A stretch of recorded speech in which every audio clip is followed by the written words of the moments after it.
നമസ്കാരം. വാർത്താ ദിനം ആരംഭിക്കുന്നു. ആദ്യം നോക്കാം പ്രധാന വാർത്തകൾ. ബജറ്റിലെ സ്വകാര്യ സർവകലാശാല നിർദ്ദേശത്തിൽ വിവാദം. തീരുമാനവുമായി മുന്നോട്ടു പോകുമെന്ന മന്ത്രി ആർ ബിന്ദു. ടി.പി. ശ്രീനിവാസനോടും കേരളത്തിലെ ജനങ്ങളോടും ധനമന്ത്രി മാപ്പ് പറയണമെന്ന് ചെന്നിത്തല. വിദേശ സർവകലാശാലയിൽ ആശങ്ക അറിയിച്ച് SFI. പെൺമക്കളെ പീഡിപ്പിച്ച പിതാവിന് 123 വർഷം തടവ്. തടവിന് പുറമെ 8 ലക്ഷത്തിലധികം പിഴയും. വിധി മഞ്ചേരി അതിവേഗ കോടതിയുടേത്.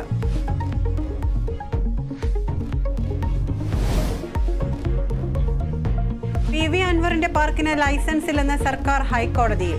അപേക്ഷ ലഭിച്ചെങ്കിലും പിഴവ് കാരണം ലൈസൻസ് നൽകിയില്ല. ആവശ്യപ്പെട്ട അനുബന്ധ രേഖകൾ ഹാജരാക്കിയില്ലെന്നും സർക്കാർ.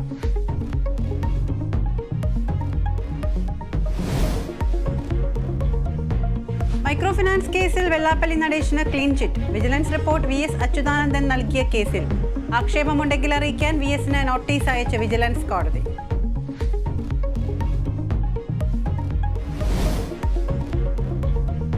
ഗോവ ഗവർണറുടെ വാഹനവ്യൂഹത്തിലേക്ക് കാർ ഓടിച്ചു കയറ്റിയ സംഭവം CPIM നേതാവിന്റെ മകനെതിരെ കേസെടുക്കണമെന്ന് BJP. പിഴ ചുമത്തി വിട്ടയക്കാൻ പോലീസിന് എന്തധികാരമെന്ന് K. സുരേന്ദ്രൻ.